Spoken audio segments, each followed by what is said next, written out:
Oke, kembali lagi di Psychonet TV dan selamat datang di segmen Jarmito, Sejarah dan Mitologi.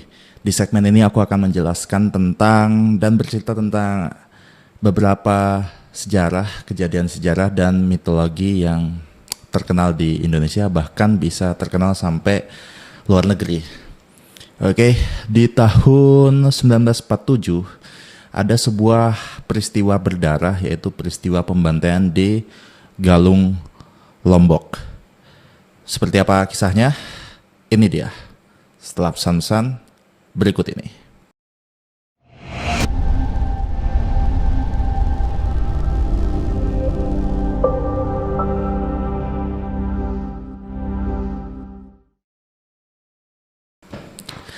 Kita selayaknya generasi muda, kita harus tahu tentang sejarah-sejarah terutama yang ada di Indonesia. Istilahnya jas merah lah ya.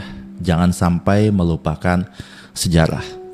Ya, kita tahu pada saat kita sekolah yang ditulis di buku sejarah dari kita berapa ya, kalau sejarah itu apa? Dari SD sampai SMA itu sejarah-sejarah yang ditulis di buku kita waktu kita sekolah itu rata-rata hampir sama semua. Rata-rata peristiwa besar sejarah itu terjadi di Pulau Jawa. Padahal kita kalau menelusuri lebih jauh, ternyata ada beberapa kejadian sejarah yang terjadi di berbagai wilayah yang ada di Indonesia. Tidak terlepas daripada di Galung Lombok ini yang terjadi di Sulawesi Barat.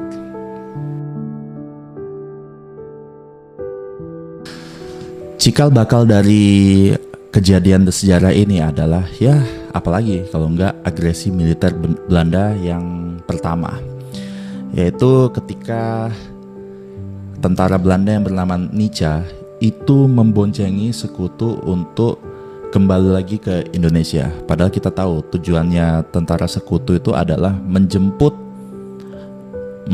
tawanan perang, yaitu Jepang pada kala itu, untuk dijemput dan dikembalikan ke negara asalnya Jepang. Tapi kesempatan ini dimanfaatkan oleh Belanda untuk kembali menginvasi Indonesia dan mengambil alih kemerdekaan Indonesia lagi untuk dijajah kembali gitu istilahnya ya. Nah, ada sebuah peristiwa nih yang dikenal sebagai pembantaian Westerling yang terjadi di Sulawesi Selatan hingga Sulawesi Barat, yaitu pada tanggal 11 Desember 1946 hingga 10 Februari tahun 1947, kurang lebih 3 bulan ya. Nah, pada kala itu tentara Depot Special Troopen atau DST ini, yaitu DST ini adalah sebuah pasukan khusus tentara Belanda yang di bawah pimpinan Raymond Pierre Paul Westerling itu tiba di Makassar. Tujuan mereka adalah untuk sweeping. Sweepingnya ini adalah untuk mencari para pemberontak Belanda yang kala itu dipimpin oleh Walter Monginsidi. Nah, awalnya DST ini itu menyisir ke Makassar bersama dengan 120 orang pasukannya, itu terus melakukan yang namanya sweeping untuk terus mencari yang namanya pemberontak. Nah, pemberontak ini adalah seperti yang saya bilang barusan, itu adalah seorang warga sipil yang rela jadi tentara untuk membantu perlawanan Indonesia terhadap Belanda yang dipimpin oleh Walter Monginsidi. Nah, singkat cerita, selama 3 bulan operasi itu DST ini melakukan sweeping dari Makassar ke daerah Sulawesi Barat hingga sampai di Galung Lombok, Kecamatan Tinambung, daerah Polewali Mandar. Oke, pada awalnya tentara Belanda ini atau DST ini, pasukan khusus Belanda ini hanya mengincar orang-orang yang dari golongan non-sipil, yaitu golongan tentara. Nah, mereka mulai melakukan operasi. Mereka menangkap, mereka membunuh, dan mereka melakukan agresi di daerah Galung Lombok. Nah, pada saat itu tentara Indonesia itu juga dibantu oleh rakyat sipil untuk membantu melawan operasi militer ini. Dan pada akhirnya korban dari DST ini mulai berjatuhan juga. Nah, inilah cikal bakal di mana semua kengerian mulai terjadi.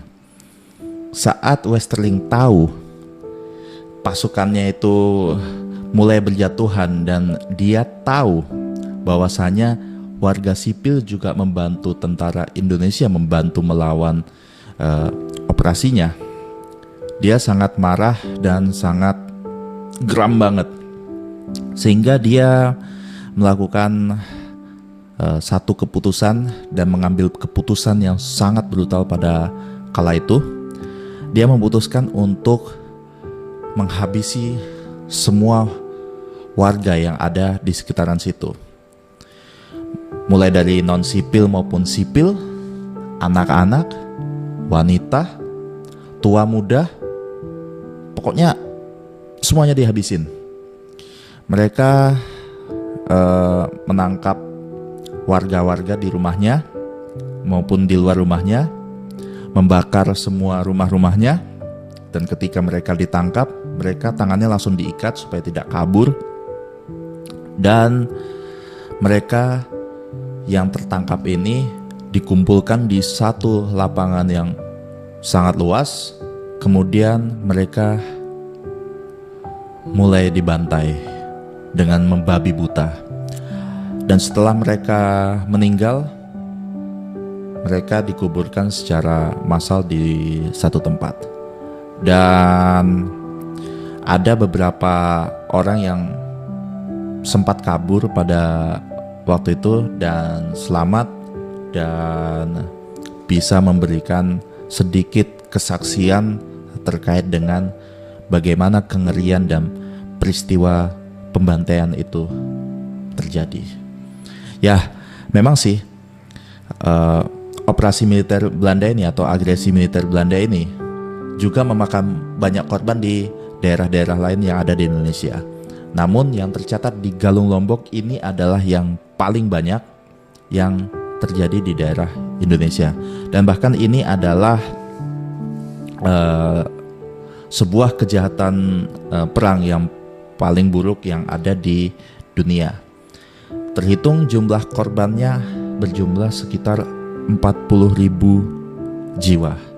Dan ini juga menjadi peristiwa terkejam kedua di dunia setelah India. Aku nggak tahu, aku sempat baca-baca sih, ada daerah ini deh, aku kasih lihat aja deh cuplikan beritanya tentang pembantaian yang dilakukan di India pada saat itu yang dilakukan oleh tentara Inggris. Ini dia, silahkan baca sendiri.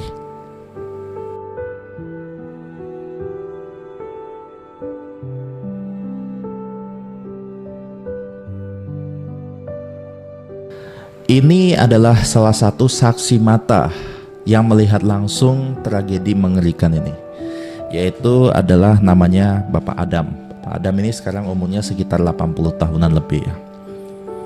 Adam menceritakan mulanya tentara Belanda mengumpulkan seluruh warga dari berbagai daerah di kampung Segeri, Kelurahan Baruga II, Kecamatan Banggai Timur, Kabupaten Majene.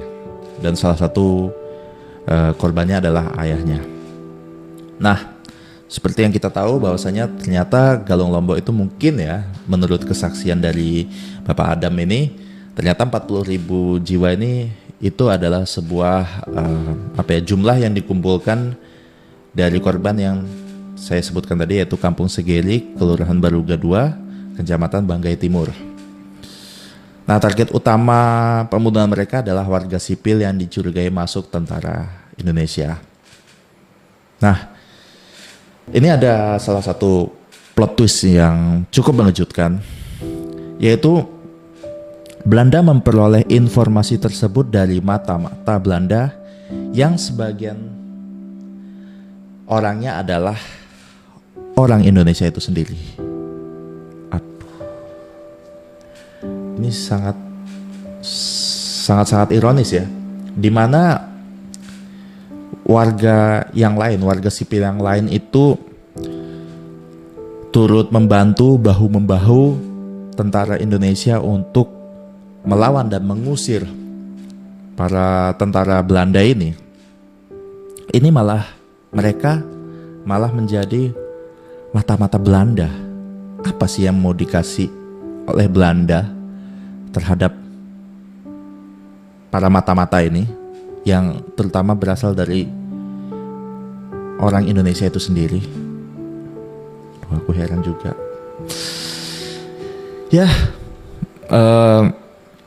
seperti yang diceritakan Bapak Adam ini, mereka dihabisi satu persatu ya, mulai dari berbagai kalangan seperti kepala lingkungan, imam kampung, ulama, dan tukang jahit. Pokoknya semua rata dihabisin, mulai dari semua kalangan, kaya miskin, cowok cewek muda tua, dan semua orang pokoknya disikat habis rata.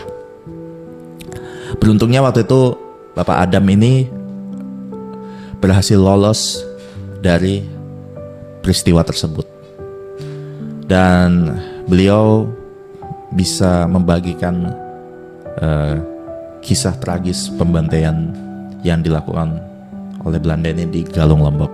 Terima kasih kepada Bapak Adam, sehat terus. Terima kasih. Sebaiknya Bapak Adam ini diundanglah ke TV atau diuliklah ceritanya oleh sejarawan dan kembali diceritakan agar semua anak-anak muda, generasi muda itu melek sejarah tentang kebiadaban Belanda pada kala itu.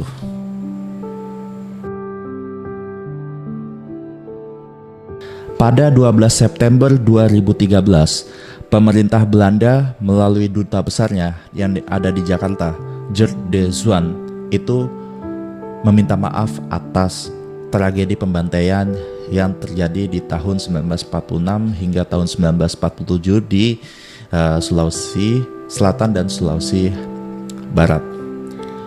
Mengakui melalui duta besarnya, Belanda meminta maaf kepada korban-korban yang berjatuhan pada waktu itu dan keluarga-keluarga korban sekarang yang masih hidup itu diberi santunan sebesar 20.000 euro, atau sekarang kalau yang dikonversikan ke mata uang rupiah itu sekitar 301 juta rupiah.